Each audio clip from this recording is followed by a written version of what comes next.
জুলাই হত্যাযজ্ঞ মামলায় শেখ হাসিনা কামালের রায় ঘোষণা কাল। ট্রাইব্যুনাল থেকে হবে সরাসরি সম্প্রচার। 5 অভিযোগ প্রমাণের দাবি প্রসিকিউশনের, মৃত্যুদণ্ডের আশা। আবারও যানবাহনে আগুন, ককটেল বিস্ফোরণ, সড়ক অবরোধ। বিশৃঙ্খলা ঠেকাতে কঠোর অবস্থানে আইনশৃঙ্খলা বাহিনী। ট্রাইব্যুনালের রায় কার্যকরের ঘোষণা স্বরাষ্ট্র উপদেষ্টার। শিক্ষার্থী পরিবহন শ্রমিকদের সংঘর্ষে বরিশালের নথুল্লাবাদ থেকে বন্ধ বাস। ভোগান্তিতে যাত্রীরা, 200 বাস ভাঙচুর, কাউন্টার লুটের অভিযোগ মালিক সমিতির। স্বামী প্রবাসে, স্ত্রীকে প্রায় নির্যাতন। ভৈরব হাসপাতালে গৃহবধূর মরদেহ রেখে পালালো শ্বশুরবাড়ির লোকজন। বিষ প্রয়োগে হত্যার অভিযোগ স্বজনদের। নতুন ধানের ঘ্রাণে নবান্ন উৎসব। বরেন্দ্র অঞ্চলে পিঠাপুলি পায়েসের আমেজ। লোকজ নাচ গান সহ বর্ণিল আয়োজনে পহেলা অগ্রহায়ণকে বরণ।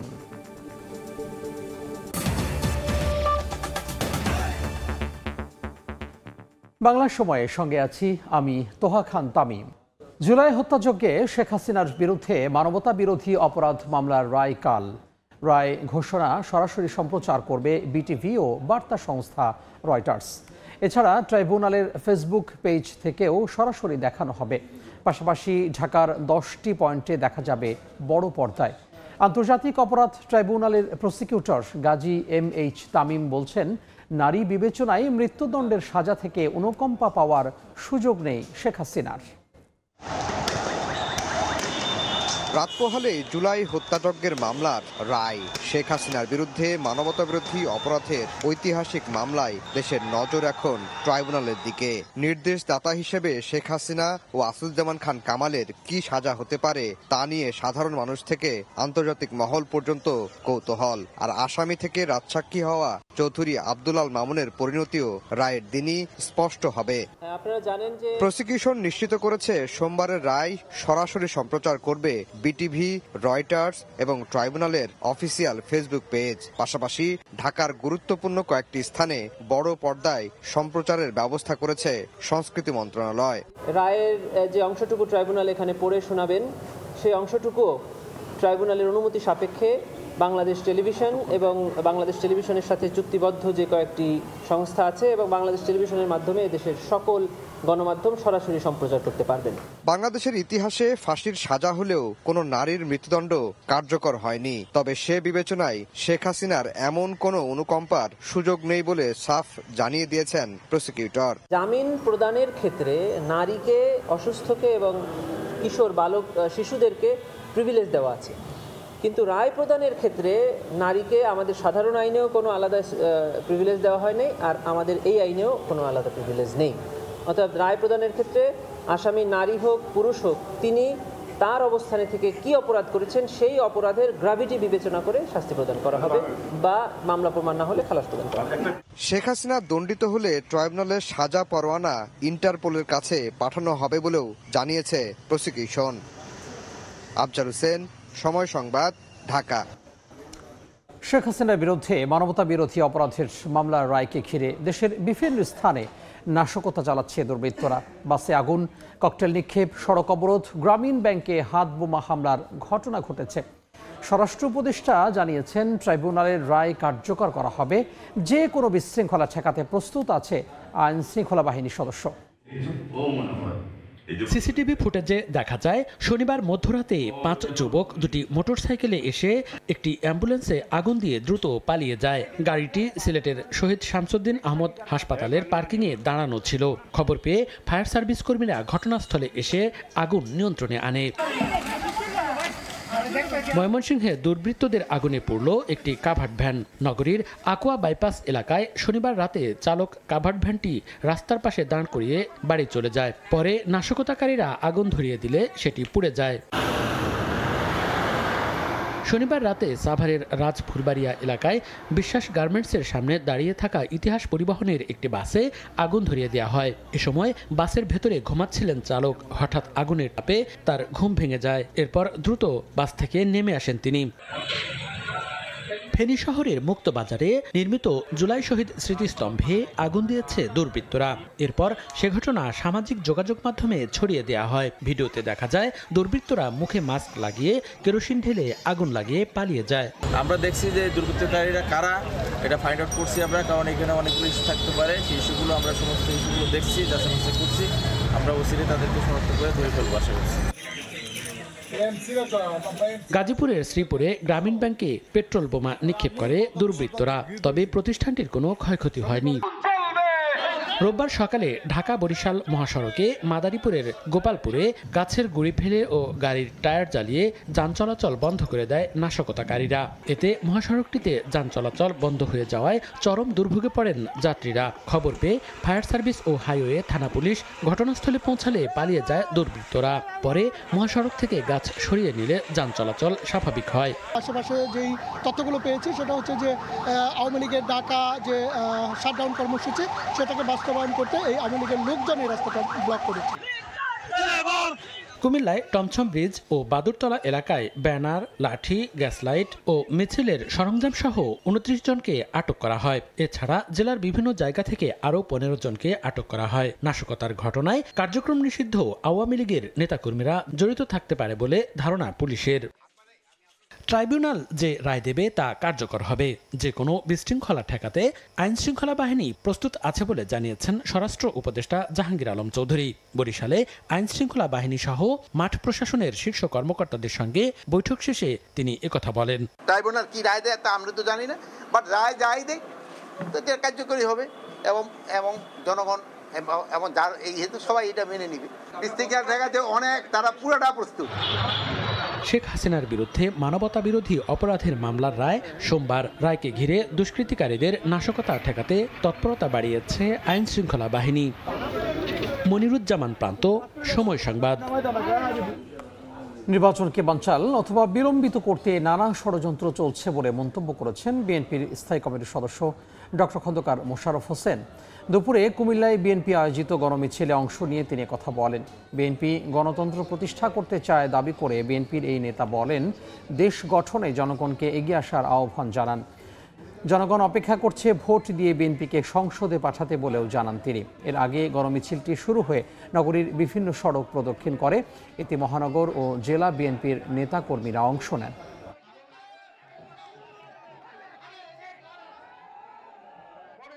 নির্বাচনকে বানচাল করার জন্য অথবা নির্বাচনকে একটু বিলম্ব করার জন্য আজকে নানা রকমের ষড়যন্ত্র চলছে। সেইভাবে যাতে নির্বাচন ভোট দিতে পারেন সেই জন্য আপনারা সকলে প্রস্তুত গ্রহণ করেন এবং সেইভাবে আপনারা দলকে সংগঠিত করেন। শিক্ষার্থী ও পরিবহন শ্রমিকদের সংঘর্ষের পর সকাল থেকে বরিশালের নথুল্লাবাদ টার্মিনাল থেকে বন্ধ আছে বাস চলাচল। ছেড়ে যায়নি অভ্যন্তরীণ ও দূরপাল্লার কোনো বাস। এতে ভোগান্তিতে পড়েছেন যাত্রীরা। শিক্ষার্থী ও বাস শ্রমিকদের দ্বন্দ্বের জেরে অচল হয়ে পড়েছে বরিশাল কেন্দ্রীয় নতুল্লাবাদ বাস টার্মিনাল। ভাঙচুর হওয়া বাস পড়ে রয়েছে। শনিবার রাতে কেন্দ্রীয় বাস টার্মিনালে সংঘর্ষের পর রোববার সকাল থেকে কাউন্টারগুলোর সামনে যাত্রীর ভিড় থাকলেও ছেড়ে যায়নি কোনো বাস। অভ্যন্তরীণ রুটেও বাস চলাচল বন্ধ থাকায় থ্রি হুইলারেই গন্তব্যে যাচ্ছেন সাধারণ মানুষ। আমি ঢাকা যেতে চাচ্ছিলাম, এখানে এসে তো দেখতেছি বাস চলতেছে না, অনেক ভাঙচুর। সংঘর্ষের সময় 200-র মতো বাস ভাঙচুর, কাউন্টার লুটপাট, 2টি বাসে আগুন, প্রায় 3 কোটি টাকার ক্ষতি হয়েছে বলে দাবি মালিক সমিতি ও শ্রমিক নেতাদের। ন্যাক্কারজনক, এটা কোনোদিনও ঘটে না যেটা কালকে করছে। কাউন্টার লুটপাট, টাকা পয়সাও নিয়ে গেছে, ঠিক আছে, সমস্ত কিছু শেষ করে দিয়েছে। এদিকে বরিশাল শেরেবাংলা মেডিকেল কলেজ হাসপাতালে চিকিৎসাধীন বিএম কলেজের 8 শিক্ষার্থী। শ্রমিকদের হামলায় গুরুতর আহত হন তারা। শ্রমিকরা ইট মারা শুরু করছে, তো আমরা দৌড় দিচ্ছি, আমরা একটা পায়ের উপর পড়ছি। এর আগে শনিবার সন্ধ্যায় বরিশালের অভ্যন্তরীণ রুটে চলা সেবা পরিবহন নামের বাসে হাফ ভাড়া দেয়া নিয়ে চালক স্টাফদের হাতে হামলার শিকার হন বিএম কলেজের এক শিক্ষার্থী। সমঝোতার জন্য সহপাঠীরা আসলে তাদেরও মারধরের অভিযোগ শিক্ষার্থীদের। অপূর্ব অপু, সময় সংবাদ, বরিশাল। বিস্তারিত জানাতে এই মুহূর্তে নথুল্লাবাদ বাস স্ট্যান্ডে আছেন রিপোর্টার অপূর্ব অপু। আমরা সরাসরি যুক্ত হব তার সঙ্গে। নতুল্লাবাদ বাস টার্মিনাল এলাকা থেকে অভ্যন্তরীণ কিংবা দূরপাল্লার কোনো বাস ছেড়ে যাচ্ছে না, ফলে এখানকার যাত্রীরা তাদের গন্তব্যে যেতে না পারার ফলে চরম দুর্ভোগে পড়েছে। জানেন যে গতকালকে সন্ধ্যায় ঠিক এই সময়টাতে অর্থাৎ গতকালকে সন্ধ্যা 7টার দিকে শিক্ষার্থী এবং শ্রমিকদের মধ্যে হাফ ভাড়া নিয়ে অর্ধেক ভাড়া নিয়ে দ্বন্দ্ব হয়। দ্বন্দ্বের পর সেটি সংঘর্ষে রূপ পায় এবং এখানকার বাস মালিক সমিতি শ্রমিক ইউনিয়নের নেতারা বলেছেন তাদের প্রায় 2 শতাধিক বাস ভাঙচুর করা হয়েছে, কাউন্টার লুটপাট করা হয়েছে, তাতে প্রায় 3 থেকে 3.5 কোটি টাকা তাদের ক্ষয়ক্ষতি হয়েছে বলে দাবি করেছে নতুল্লাবাদ বাস টার্মিনাল মালিক সমিতি এবং এখানকার শ্রমিক ইউনিয়নের নেতারা। এখানে আজকে সকাল থেকে আমরা দেখছি বিভিন্ন গন্তব্যের যাত্রীরা নতুল্লাবাদ বাস টার্মিনাল এলাকায় আসলেও কোনো যাত্রীরা আসলে এখান থেকে যেতে পারছে না, কেননা সব ধরনের বাস চলাচল বন্ধ রয়েছে এই টার্মিনাল থেকে অভ্যন্তরীণ এবং দূরপাল্লার সকল রুটের। তবে যাত্রীরা বাড়তি টাকা দিয়ে অটো, হলুদ অটো, মাহেন্দ্রা কিংবা অন্য জেলা থেকে যে বাসগুলো বরিশালের উপর থেকে যাচ্ছে অর্থাৎ পটুয়াখালী, বরগুনার বাস যেগুলো বরিশালের উপর থেকে যাচ্ছে সেই সমস্ত বাসে তারা যাবার চেষ্টা করছেন, তাতে অনেক টাকা বাড়তি গুনতে হচ্ছে যাত্রীদের।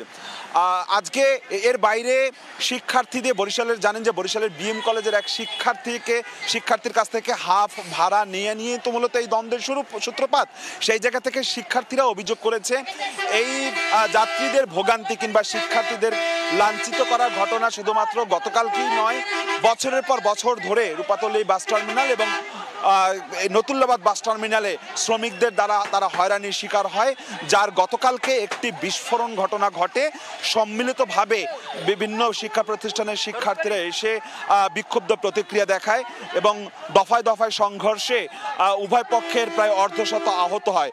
শিক্ষার্থীরা জানিয়েছে, বিএম কলেজের শিক্ষার্থীরা জানিয়েছে তাদের 8 শিক্ষার্থী এই মুহূর্তে বরিশাল শেরেবাংলা মেডিকেল কলেজ হাসপাতালে চিকিৎসাধীন রয়েছে, তারা হাসপাতালে ভর্তি রয়েছে, তারা এর ন্যায় বিচার চাচ্ছে। পাল্টা এখানকার শ্রমিকরাও চাচ্ছে এর একটা সুষ্ঠু সমাধান হোক।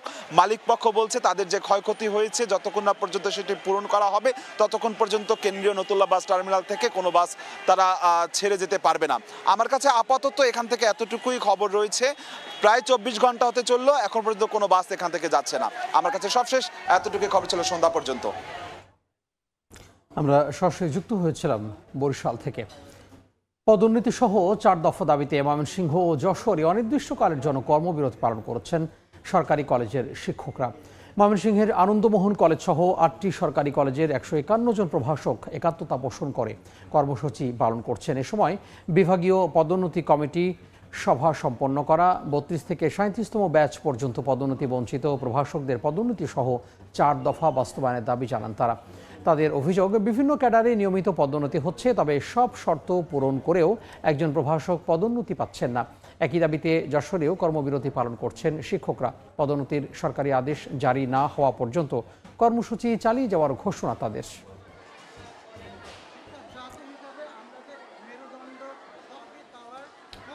ব্রাহ্মণবাড়িয়া সরকারি মহিলা কলেজের সামনে থেকে অবৈধ বাণিজ্যিক স্থাপনা উচ্ছেদের দাবিতে বিক্ষোভ মিছিল করেছে শিক্ষার্থীরা।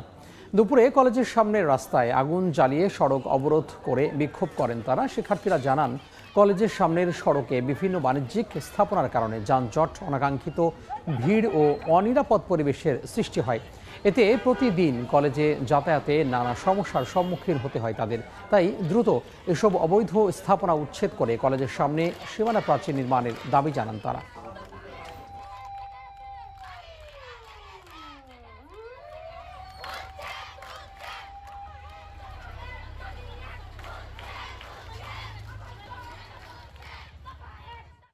আমরা যে আন্দোলন করে যাচ্ছে একটাই দাবি, আমাদের গেট চাই, আর আমাদের ওই যে অবস্থা যে স্থাপনাগুলো আছে এগুলো আমরা সবাই উচ্ছেদ চাই। আজকে যেন অবৈধ স্থাপনাগুলো উচ্ছেদ করা হয়, প্রশাসন যেন এসে অবৈধ স্থাপনা উচ্ছেদ করে। আমাদের আদালতের প্রতি এবং আইনের প্রতি সহনশীলতা ছিল, মানবিকতা ছিল, যার কারণে আমরা সম্মান ছিল, যার কারণে আমরা এতদিন মাঠে নামিনি। পিরোজপুর সরকারি সোহরাওয়ার্দী কলেজে ভাঙচুরের ঘটনায় জড়িতদের দৃষ্টান্তমূলক শাস্তির দাবিতে মানববন্ধন অনুষ্ঠিত হয়েছে। সকালে কলেজ ক্যাম্পাসে এই কর্মসূচি পালন করেন শিক্ষার্থীরা। কলেজের অফিস কক্ষের আসবাবপত্র ভাঙচুরের ঘটনায় জড়িতদের শাস্তির দাবি জানান তারা। কলেজ প্রশাসন জড়িতদের বিরুদ্ধে কার্যকর কোনো ব্যবস্থা না নেয় ক্ষোভ প্রকাশ করেন শিক্ষার্থীরা। বৃহস্পতিবার পিরোজপুর সরকারি সোহরাওয়ার্দী কলেজের ভাঙচুরের ভিডিও সামাজিক যোগাযোগ মাধ্যমে ভাইরাল হয়।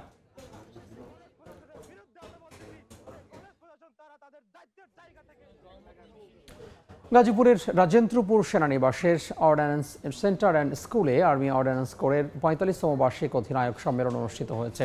সকালে সেনানিবাসে মিলনায়তনে আয়োজিত অনুষ্ঠানে প্রধান অতিথি হিসেবে উপস্থিত ছিলেন সেনাপ্রধান জেনারেল ওয়াকারুজ্জামান।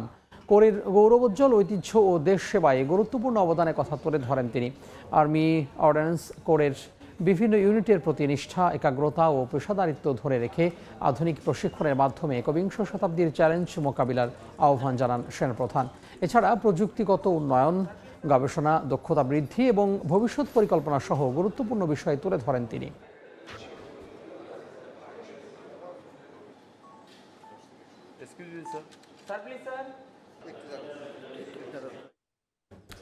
বাংলা সময় আরও থাকছে। ঋণ সমিতির নামে সুদের রমরম ব্যবসা, শেরপুরে অসাধু চক্রের খপ্পরে নিঃস্ব হচ্ছেন অভাবী মানুষ, অনিবন্ধিত প্রতিষ্ঠান বন্ধের দাবি সমবায় কর্মকর্তা। নরসিংদীতে পারিবারিক কলহের জেরে বিষ প্রয়োগে গৃহবধূকে হত্যার অভিযোগ উঠেছে শ্বশুরবাড়ির লোকজনের বিরুদ্ধে। স্বজনরা জানান, রায়পুরার বগডোর গ্রামের ফারুকের সঙ্গে শারমিনের বিয়ে হয়। স্বামী প্রবাসে থাকায় প্রায়ই শাশুড়ির নির্যাতনের বেশিরভাগ সময় শারমিনকে বাবার বাড়িতে কাটাতে হয়। স্বামী প্রবাস থেকে এসে বাড়ি নির্মাণ করায় 2 মাস আগে সে শ্বশুরবাড়িতে যায়। সকালে সে চালের পোকা মারার বিষ খেয়েছে বলে জানানো হয় স্বজনদের। তাকে ভৈরব উপজেলা স্বাস্থ্য কমপ্লেক্সের আশঙ্কাজনক অবস্থায় ফেলে পালিয়ে যায় শ্বশুরবাড়ির লোকজন। পরে চিকিৎসক তাকে মৃত ঘোষণা করেন। নির্যাতন করে মুখে বিষ ঢেলে হত্যা করা হয়েছে অভিযোগ শারমিনের পরিবারের লোকজনের।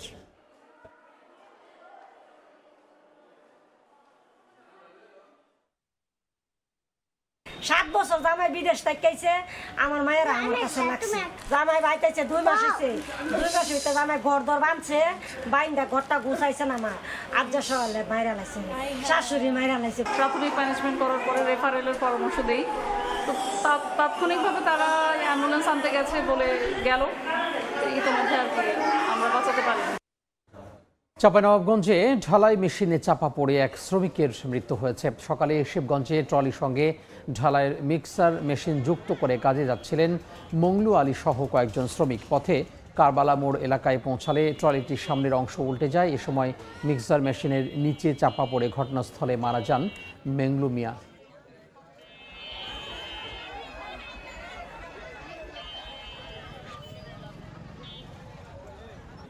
ঋণ সমিতির নামে সুদের রমরমা ব্যবসা, শেরপুরে সুদ কারবারির খপ্পরে নিঃস্ব হচ্ছেন দিনমজুর, ক্ষুদ্র ব্যবসায়ী ও অভাবে পড়া মানুষ।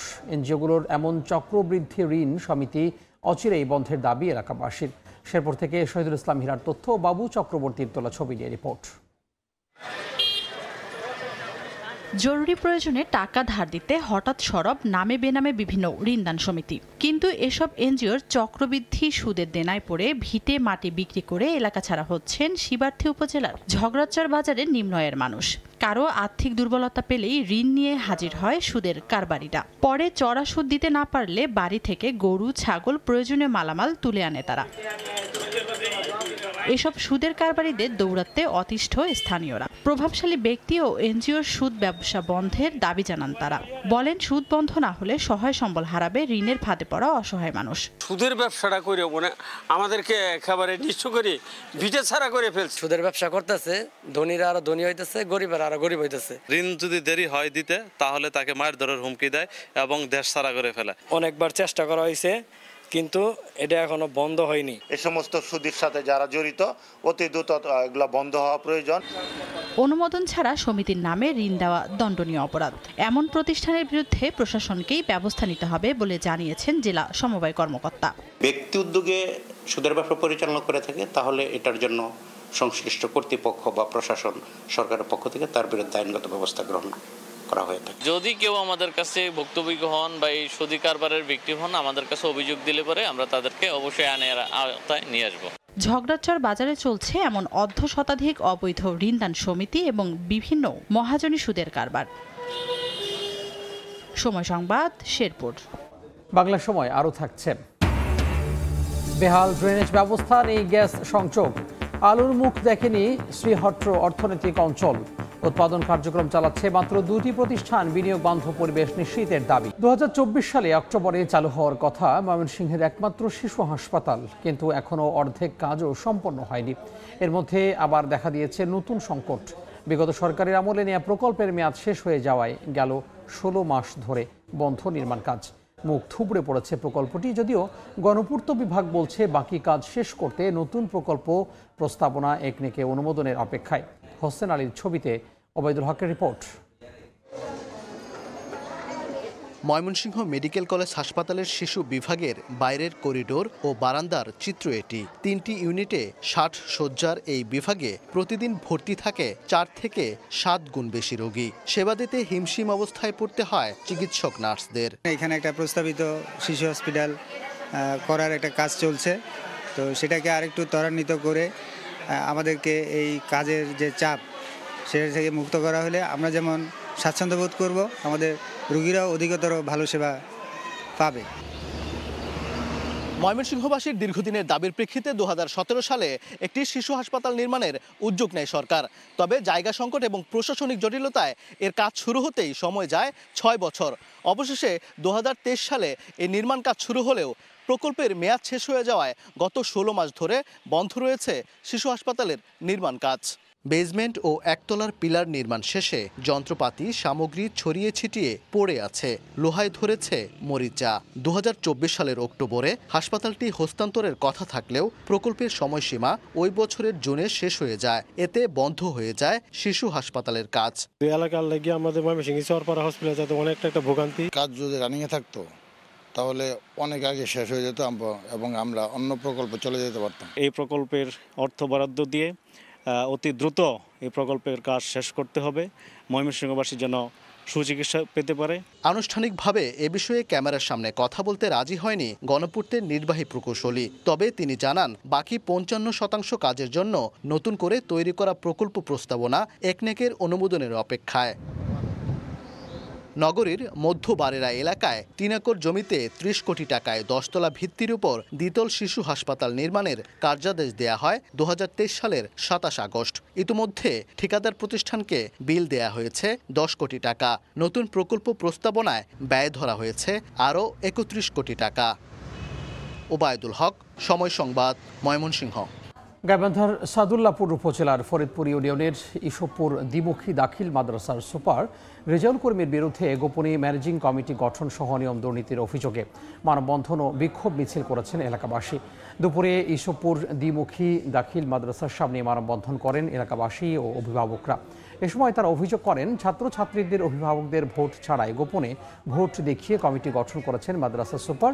এছাড়া দীর্ঘদিন থেকে বিভিন্ন অনিয়ম দুর্নীতি করে আসছেন। এ ঘটনায় মাদ্রাসা সুপারের দ্রুত পদত্যাগ ও নতুন করে স্বচ্ছ ভোটের মাধ্যমে কমিটি গঠনের দাবি জানান তারা। পরে একটি বিক্ষোভ মিছিল বের করা হয়।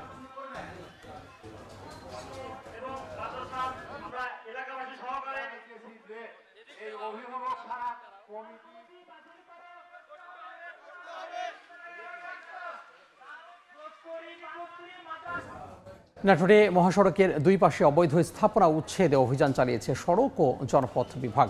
সকালে সড়ক ও জনপথ বিভাগের উপসচিব আশরাফুল হক চৌধুরীর নেতৃত্বে হরিশপুর ও ফুলবাগান এলাকা থেকে এ অভিযান শুরু হয়। এ সময় মহাসড়কের রাস্তায় দুই পাশে 9 কিলোমিটার এলাকা জুড়ে গড়ে ওঠা অবৈধ স্থাপনা উচ্ছেদ করা হয়। অবৈধ স্থাপনার বিরুদ্ধে নিয়মিত অভিযান চলবে জানায় সড়ক ও জনপথ বিভাগ।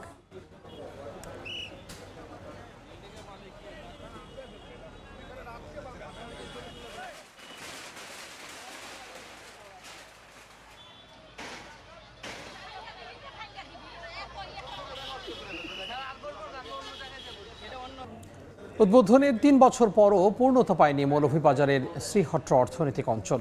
এখনও বেহাল দশা ড্রেনেজ ব্যবস্থার, হয়নি রাস্তার কাজ, মিলেনি গ্যাস সংযোগ। শুরুতে শিল্প প্রতিষ্ঠানগুলো বিনিয়োগে আগ্রহী হলেও বর্তমানে মাত্র 2টি চালাচ্ছে তাদের উৎপাদন কার্যক্রম। তবে অবকাঠামোগত সমস্যা দূর করতে কাজ চলছে বলে জানিয়েছে কর্তৃপক্ষ। শাহ অলিদুর রহমানের পাঠানো তথ্য ও ইয়ারুব আহমেদের ছবিতে রিপোর্ট। সিলেট বিভাগের 3টি জেলার মিলনস্থল মৌলভীবাজার সদর উপজেলার শেরপুর এলাকায় শ্রীহট্ট অর্থনৈতিক অঞ্চল গড়ে তোলার কাজ শুরু হয় 2016 সালে। উদ্বোধন হয় 2022 সালের 20 নভেম্বর। শুরুতে 5টি প্রতিষ্ঠান বিনিয়োগ করলেও বর্তমানে মাত্র 2টি প্রতিষ্ঠান রয়েছে উৎপাদনে।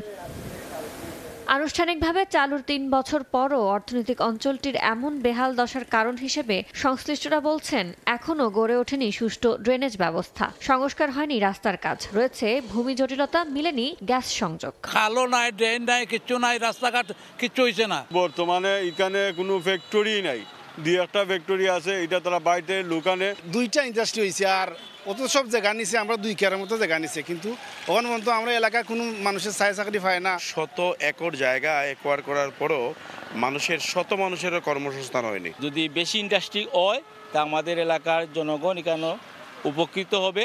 এ অবস্থায় ব্যবসা বিনিয়োগ বান্ধব পরিবেশ নিশ্চিতের দাবি উদ্যোক্তাদের। রাস্তাটা আর ড্রেনেজ সিস্টেমটা যদি আরেকটু দ্রুততার সহিত কাজটা শেষ হতো তাহলে আমাদের ভোগান্তিটা আর কি কমতো। আশা করতেছি যে আগামী 2-1 মাসের ভিতরে ড্রেনেজ সিস্টেমটা সমাধান করবেন। এদিকে বরাদ্দ প্রতিষ্ঠানগুলো দ্রুত উৎপাদনে যেতে না পারলে তাদের প্লট বাতিলের হুঁশিয়ারি কর্তৃপক্ষের।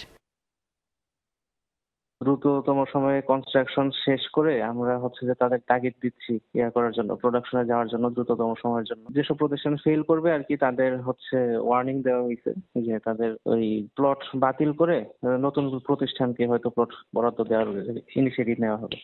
শ্রীহট্ট অর্থনৈতিক অঞ্চলের আয়তন 353 একর। পুরো অঞ্চলে শিল্প কারখানা চালু হলে কর্মসংস্থান হবে 44,000 মানুষের। সময় সংবাদ, মৌলভীবাজার। আজ পহেলা অগ্রহায়ণ। বরেন্দ্র এলাকায় উৎসবের আমেজ, কৃষি নির্ভর জনপদে নতুন ধানের ঘ্রাণ আর নবান্নের আনন্দ একাকাশ। নতুন চালের পিঠা, পায়েস, ঘরে অতিথি বরণ আর সামাজিক সংগঠনের রঙিন আয়োজন, সব মিলিয়ে অগ্রহায়ণের প্রথম দিনটি যেন হয়ে ওঠে বরেন্দ্রর প্রাণের উৎসব। মুক্তবিন্দুর মতো স্বচ্ছ শিশির জমে আছে ঘাসের ডগায়। মাঠ থেকে ভেসে আসছে পাকা ধানের মৌ মৌ গ্রান। বরেন্দ্রের মাঠে এখন সোনালী ধানের সমারোহ।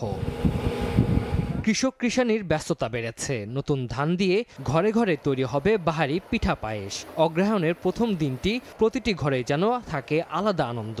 খেজুর গাছের রস নামানোর ভোরের দৃশ্য আর সেই রস দিয়ে তৈরি পায়েস ও পিঠা বাঙালি জীবনের চিরচেনা শিকড়ের উষ্ণতা আবারও ছড়িয়ে দেয় প্রতিটি পরিবারে। এদিকে নবান্নের প্রথম প্রহর থেকে সামাজিক সংগঠনগুলো আয়োজন করেছে বর্ণিল অনুষ্ঠান। নওগাঁ শহরের মুক্তির মোড়ে শিশু কিশোরদের নবান্নের গান আর মঞ্চে শিল্পীদের নবান্নের আগমনী আহ্বানের লোকনৃত্য আরও প্রাণবন্ত করে তোলে। খেজুরের রস, পিঠা পুলি এগুলো দিয়ে অনেক ক্যাচি ফিল হয়। শীতের সময় অনেক আনন্দ হয়, আমরা অনেক মজা করি, আমরা খেজুরের রস খাই, অনেক পিঠাপুলি, নানা রকম পিঠাপুলি খাই। এদিকে বাঙালি ইতিহাস ঐতিহ্যকে বিশ্বব্যাপী তুলে ধরতে নবান্ন উৎসব পালন করছে রাজশাহী বিশ্ববিদ্যালয়ের কৃষি অনুষদ। ধান কাটা, পিঠা উৎসব, নাচ গান আর আনন্দ উল্লাসের মধ্য দিয়ে শুরু হয় আনুষ্ঠানিকতা। এই দিনটি আমাদের জন্য আজকে অনেক ভালো লাগছে। সকাল থেকে আমাদের পিঠার স্টল আছে, পিঠা নিয়ে অনেক বিভিন্ন ধরনের বাহারি কাজ করা হয়েছে। ভবিষ্যৎ প্রজন্মের কাছে এই দিনটাকে তুলে ধরা আর সবাই এই দিনটাকে মনে রাখবে, এই জন্য আমরা পালন করি। নিজের হাতে বানানো দুধপুলি, চন্দ্রপুলি, চিতই সহ প্রায় 150 শতাধিক পিঠা শোভা পায় উৎসবে। তানজিল হাসনাত, সময় সংবাদ। বাংলা সময়ের শীর্ষ সংবাদগুলো জানিয়ে দেব আরও একবার। জুলাই হত্যাযজ্ঞ মামলায় শেখ হাসিনা কামালের রায় ঘোষণাকাল। ট্রাইব্যুনাল থেকে হবে সরাসরি সম্প্রচার। 5 অভিযোগ প্রমাণের দাবি প্রসিকিউশনের। মৃত্যুদণ্ডের আশা। আবারও যানবাহনে আগুন, ককটেল বিস্ফোরণ, সড়ক অবরোধ। বিশৃঙ্খলা ঠেকাতে কঠোর অবস্থানে নিরাপত্তা বাহিনী। ট্রাইব্যুনালের রায় কার্যকরের ঘোষণা স্বরাষ্ট্র উপদেষ্টার। এবং শিক্ষার্থী পরিবহন শ্রমিকদের সংঘর্ষে বরিশালের নথুল্লাবাদ থেকে বন্ধ বাস, ভোগান্তিতে যাত্রীরা। 200 বাস ভাঙচুর, কাউন্টার লুটের অভিযোগ মালিক সমিতির।